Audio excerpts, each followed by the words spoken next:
Being an ethical culture leader is something of a paradox. We are a non-theistic congregational movement, meaning that institutionally we don't base our values on God or any particular religious perspective. And that raises a really interesting and challenging question.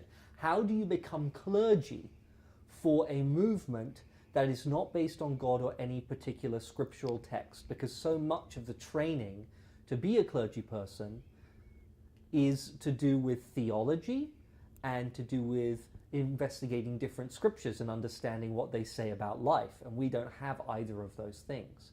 And so the training program for ethical culture leaders is extremely important because it provides a sort of role in our professional development that a seminary would play for clergy and other traditions, and it's a program that doesn't really exist anywhere else. It's totally unique. And what it does is it introduces trainees to the history and philosophy of humanism in general, and ethical humanism in particular, which is the flavor of humanism that ethical societies exist to promote. And it also teaches trainees how to run organizations, about organizational dynamics and managing staff and making a budget and how to run a meeting. Because when you're a clergy person, you have this wide range of responsibilities, ranging from pastoral care on the one hand to running an organization on the other. And that's already a difficult job, made particularly difficult by the fact that we just don't have seminaries that teach humanists how to do this. I got a huge amount out of the leadership training program of the American Ethical Union. I loved the philosophical aspect. I'm a philosopher by heart. I loved reading all the works by humanist philosophers and thinkers throughout the centuries and deepening my understanding of humanism as a tradition, which is something that sometimes people don't understand. It is a tradition with a long and proud history behind it that goes back many hundreds of years and that has roots stretching into antiquity, and that I think is important to learn and to understand. But I also learned a whole set of new skills that I never had before, never engaged with before. I loved that the program required me to do some training in pastoral care and counseling.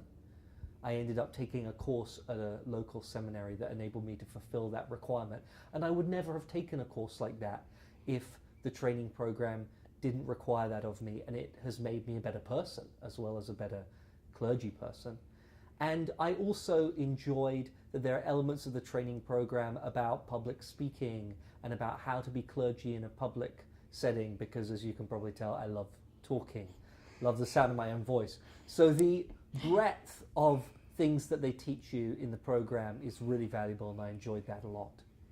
There are, of course, challenges to a program like this. One of them being that it is such a small movement that it pulls together people who have a set of values and beliefs that is quite unusual in the clergy realm.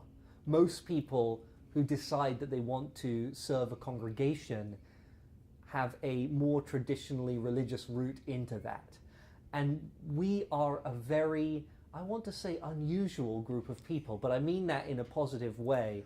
That does bring challenges of resources, and we don't have classroom spaces to do this teaching in. We don't have a school where everybody goes to. It is taught by the other ethical culture leaders. And you might think that that is a problem for the program, but I think it's a great strength because it means that there's a strong sense of collegiality.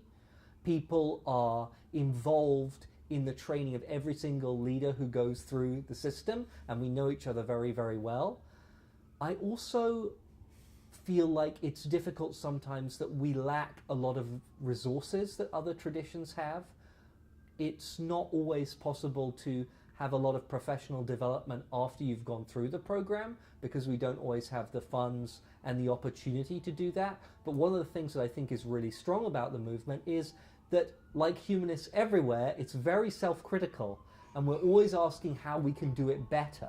And I think the training program is much better now even than it was when I started it a few years ago, and I'm sure that's a trend that will continue.